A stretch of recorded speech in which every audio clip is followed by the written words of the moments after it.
बिस्मिल्लाहिर्रहमानिर्रहीम। मुहम्मद सरफराज दोस्तों की खिदमत हाज़र जी। मैं इस वेले मौज़ा शेख वाहन तहसील व ज़िला रहीम यारका खड़ा जी। मेरे नाल ने जनाब फैसल उर रहमान चौहान साहब और उन्होंने नाल ने जनाब फयाज साहब पेशे के एतबार नाल उस्ताद ने, हेडमास्टर ने जी हाई स्कूल दे।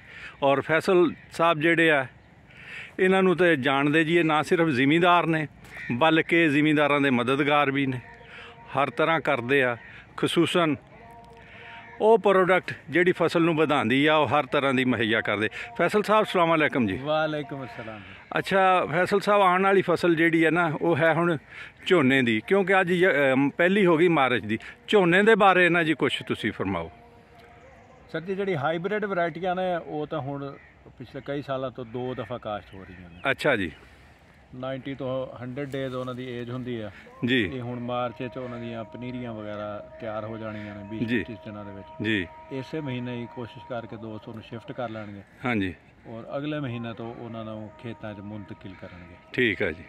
ते वो 90 दिनां दी आ इनिशियल जिहड़ा 45 तो 50 दिन आ वो इंतहाई अहम हुंदे जी।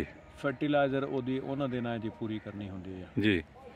नाइट्रोजन, फास्फोरस, पोटाशियम जी और जिंक झाड़ मारन वास्ते जी।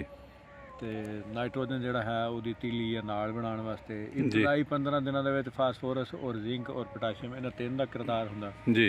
और ਉਹਦੇ बाद नाइट्रोजन फास्फोरस तो बाद दोबारा नाइट्रोजन 45 ਦਿਨਾਂ 'ਚ पूरी करनी है। ठीक है। पोटाशियम दोबारा जरूरत पैनी है ਉਹਦੀ ਜਦੋਂ ਮੁੰਜਰ ਕੱਢਣ ਦਾ ਟਾਈਮ ਆਵੇ, यानी गोब ਦੀ ਹਾਲਤ ਵਿੱਚ जी।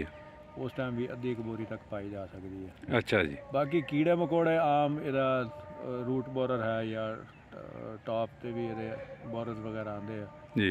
वो देसी तरीका तो है, उन्हें रस्सी वस्सी फेर लो। हाँ जी।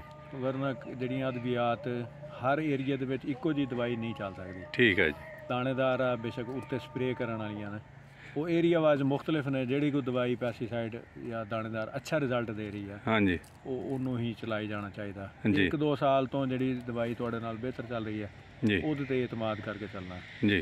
ਤੇ ਪਾਣੀ ਦੇ ਵੀ ਯਾਨੀ 3 ਕਿਸਮ ਦੇ ਮੈਥਡ ਹੁਣ ਮਾਰਕੀਟ ਚੱਲਣ ਦੇ ਆ। ਰੇਜ਼ ਬੈਡ ਵੀ ਹੈ, ਮਸ਼ੀਨੀ ਕਾਸ਼ਤ ਵੀ ਹੈ, ਹੱਥ ਵਾਲੀ ਸ਼ਿਫਟਿੰਗ ਵੀ ਚੱਲ ਰਹੀ ਹੈ जी। ਉਹ ਛੋਟੇ ਖੇਲਾਂ ਦੇ ਉੱਤੇ ਵੀ ਚੱਲ ਰਹੀ ਹੈ। हाँ जी। ਅੱਛਾ ਡਾਇਰੈਕਟ ਸੀਡਲਿੰਗ ਵੀ DSLR ਵੀ ਮਾਰਕੀਟ ਵਿੱਚ ਮੁਤਾਰਫ ਹੋਈ ਹੈ। हाँ जी। ਇਹ ਕੋ 3-4 ਯਾਨੀ ਟਾਈਪ ਦੇ ਨਾਲ ਕਾਸ਼ਤਕਾਰੀ ਜਾਰੀ ਹੈ। जी। DSLR ਵੈਸੇ ਬੜੇ ਫਾਰਮਰ ਜਿਹੜੇ ਨੇ 200-400-500 ਏਕੜ ਲਾਉਣ ਵਾਲੇ हाँ जी। ਉਹਨਾਂ ਵਾਸਤੇ ਬਿਹਤਰ ਹੈ। जी। ਮਸ਼ੀਨੀ ਕਾਸ਼ਤ ਜਿਹੜਾ ਹੈ ਦਰਮਿਆਨੇ ਜ਼ਿਮੀਦਾਰ ਵਾਸਤੇ ਹੈ। ਛੋਟੇ ਜਿਹੜੇ ਨੇ 8-10-15 ਏਕੜ ਵਾਲੇ हाँ जी। ਮੁਰੱਬੇ ਤੱਕ ਦੇ ਉਹ ਸਾਰੇ ਹੱਥ ਨਾਲ ਇਹਨੂੰ ਕਾਸ਼ਤ ਕਰਾਉਂਦੇ ਆ। ठीक हो गया। ਤੇ ਮੈਕਸਿਮਮ ਪ੍ਰੋਡਕਸ਼ਨ ਲਾਸਟ ਈਅਰ ਦੀ ਤਾਂ ਘੱਟ ਸੀ, ਉਸ ਤੋਂ ਪਿੱਛੇ ਸਾਲਾਂ ਦੇ ਵਿੱਚ ਬੜੀ ਅੱਛੀ ਬਿਹਤਰ ਰਹੀ ਆ। जी। ਕੋਈ 100 ਮਣ ਦੇ ਵਿੱਚ ਵੀ ਆ ਜਾਂਦੀ ਆ ਇਹ ਹਾਈਬ੍ਰਿਡ ਵੈਰਾਈਟੀ ਵੀ। अच्छा जी। ਕਾਇਨਾਤ ਜਾਂ ਸੁਪਰ ਜਾਂ ਬਾਕੀ ਜਿਹੜੀ ਬਾਸਪਤੀ ਦੀਆਂ ਰੈਗੂਲਰ ਵੈਰਾਈਟੀਆਂ ਨੇ हाँ जी। ਉਹ ਤਾਂ ਜੂਨ ਔਰ ਜੁਲਾਈ ਦੇ ਵਿੱਚ ਹੀ ਕਾਸ਼ਤ ਹੋਣੀਆਂ। ਉਹਦੀ ਮਈ 'ਚ ਪਨੀਰੀ ਲੱਗਣੀ ਹੈ जी। ਤੇ ਪਨੀਰੀ ਦੋਸਤ ਕੋਸ਼ਿਸ਼ ਕਰਿਆ ਕਰਨਾ 20 ਤੋਂ 25 ਦਿਨਾਂ ਦੇ ਵਿੱਚ ਉਹਨੂੰ ਤਿਆਰ ਕਰਕੇ ਸ਼ਿਫਟ ਕਰ ਲਿਆ ਕਰਨਾ। ਪੱਕੀ ਪਨੀਰੀ ਜਿਹੜਾ ਹੈ ਉਹ ਪ੍ਰੋਡਕਸ਼ਨ ਥੋੜੀ ਦਿੰਦੀ ਹੈ। पक्की पनीरी प्रोडक्शन थोड़ी दिंदी जी। जिन्ने दिन ज़्यादा तुहाडे कोल क्यारे दे विच पनीरी रहेगी उन्ने दिन उन्ने यानी तुसीं समझ लो भी 10 तो 12 किलो पर डे जेहड़े दे हिसाब दे नाल ओहदी एवरेज घट होंदी जाती है। ठीक है जी। और अक्सर दोस्त पका के इत्थे लांदे 1 महीने तो पहले दी पनीरी कोई भी शिफ्ट नहीं करता जी।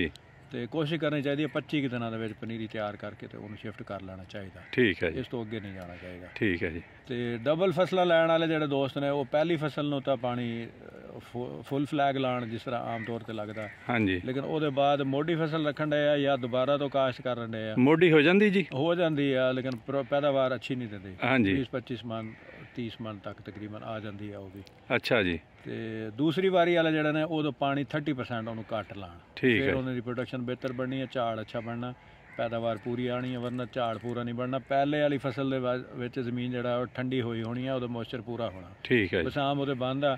हाँ जी। ਜਦੋਂ ਵੀ ਉਹਨੂੰ ਉਹਦੇ ਬਰਾਬਰ ਦਾ ਪਾਣੀ ਦੇਣਗੇ हाँ जी। ਉਹ ਪੌਦੇ ਰੁਕ ਜਾਣੇ ਆ, ਉਹ ਸਟ੍ਰੈਸ ਚਲੇ ਜਾਣਾ, ਉਹਨਾਂ ਝਾੜ ਪੂਰੀ ਨਹੀਂ ਬਣਾਣੀ। जी ठीक हो गया। ਤੇ ਸੈਕੰਡ ਵਾਲੀ ਦੇ ਵਾਸਤੇ ਇਹ ਸਪੈਸ਼ਲ ਖਸੂਸੀ ਜਿਹੜਾ ਹੈ ਉਹ ਇhtiyat ਕਰਨ। ये हाइब्रिड ਦੀਆਂ ਦੋ ਹੋ ਜਾਣੀਆਂ ਜਾਂ ਪਹਿਲੀ ਹਾਈਬ੍ਰਿਡ ਤੇ ਦੂਸਰੀ ਬਾਸਮਤੀ ਲਾਣੀ? ਹਾਂ ਦੋਨੋਂ ਲੱਗ ਸਕਦੀਆਂ। ਪਹਿਲੀ ਹਾਈਬ੍ਰਿਡ ਦੂਸਰੀ ਬਾਸਮਤੀ ਵੀ ਲੱਗ ਜਾਏਗੀ। ਤੇ ਹਾਈਬ੍ਰਿਡ ਦੇ ਉੱਤੇ ਹਾਈਬ੍ਰਿਡ ਵੀ ਲੱਗ ਸਕਦੀ ਹੈ? ਹਾਈਬ੍ਰਿਡ ਦੇ ਉੱਤੇ ਹਾਈਬ੍ਰਿਡ ਵੀ ਲੱਗ ਸਕਦੀ ਹੈ। ਜੀ ਠੀਕ ਹੈ। ਅੱਛਾ ਦੂਸਰਾ ਇੱਕ ਫਰਮਾਇਆ ਤੁਸੀਂ ਇਹ ਜਿਹੜਾ ਛੱਟੇ ਵਾਲਾ ਜਾਂ ਖੁਸ਼ਕ ਤਰੀਕਾ ਕਾਸ਼ਤ ਉਹ ਕਾਮਯਾਬ ਆ ਜੀ? DSLR ਕਾਮਯਾਬ ਹੈ ਸਰ। ਉਹਦੇ ਵਿੱਚ ਜੜੀ ਬੂਟੀਆਂ ਵਗੈਰਾ ਮੈਨੇਜ ਹੁੰਦੀਆਂ ਨੇ। ਹਾਂਜੀ। ਅਗਰ ਇਹ ਖਾਸ ਤਰਤੀਬ ਨਾਲ ਡਰਿਲ ਨਾਲ ਤੁਸੀਂ ਉਹਨੂੰ ਕਾਸ਼ ਕਰ ਲਓ ਤਾਂ ਉਹਦੇ ਵਿੱਚ ਗੋਡੀ ਛੋਡੀ ਹੋ ਜਾਂਦੀ ਹੈ। ਠੀਕ ਹੈ ਜੀ। ਕਿੱਲਾਂ ਵਾਲੇ ਹੱਲ ਮਿਲ ਜਾਂਦੇ ਆ ਜੀ। ਆਮ ਗੋਡੀ ਵਾਲਾ ਕੋਈ ਹੋਰ 1-2 ਆਈਟਮ ਵੀ ਮਾਰਕੀਟ 'ਚ ਅਵੇਲੇਬਲ ਆ, ਉਹਦਾ ਗੋਡੀ ਚੱਲ ਜਾਂਦੀ। ਕੋਈ ਸਪਰੇਅ ਵੀ ਹੈ ਉਹਦੀ? ਸਪਰੇਅ ਇੱਕ ਅੱਧੀ ਦਫਾ ਤੁਹਾਨੂੰ ਸਪੋਰਟ ਕਰ ਸਕਦੀ ਹੈ 20 ਤੋਂ 25 ਦਿਨਾਂ ਦੀ, ਇਸ ਤੋਂ ਜ਼ਿਆਦਾ ਨਹੀਂ। ਠੀਕ ਹੈ ਜੀ। ਕਿਉਂਕਿ ਪਨੀਰੀ ਦੀ ਏਜ ਜਿਹੜੀ ਆ ਉਹ ਤੁਸੀਂ 1 ਮਹੀਨਾ ਤਾਂ ਕਮ ਸੇ ਕਮ ਲਾਓ।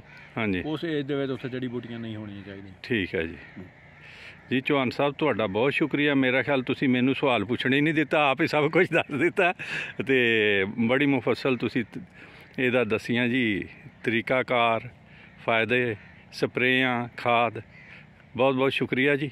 ਨਵਾਜ਼ਿਸ਼ ਸਰ, ਮਿਹਰਬਾਨੀ ਤੁਸੀਂ ਤਸ਼ਰੀਫ ਲਿਆਓ ਇੰਨੇ ਦੂਰੋਂ, ਤੇ ਸਾਡੀ ਤਰਫੋਂ ਵੀ ਤੁਹਾਡੇ ਦੇਖਣ ਵਾਲੇ ਸਾਰੇ ਵਿਊਅਰਸ ਨੂੰ ਸਲਾਮ ਤੇ ਸ਼ੁਕਰਗੁਜ਼ਾਰ ਹਾਂ ਜਿਹੜੇ ਦੋਸਤ ਤੁਹਾਨੂੰ ਦੇਖਦੇ ਆ। ਉਮੀਦ ਹੈ ਸਾਡੇ ਵਾਸਤੇ ਵੀ ਦੁਆਵਾਂ ਕਰਨਗੇ, ਦੁਆਵਾਂ ਸਾਨੂੰ। ਇਨਸ਼ਾਅੱਲਾ ਜੀ, ਇਨਸ਼ਾਅੱਲਾ। ਫਿਰ ਜਾਂਦੇ ਜਾਂਦੇ ਪਾਕਿਸਤਾਨ ਜ਼ਿੰਦਾਬਾਦ।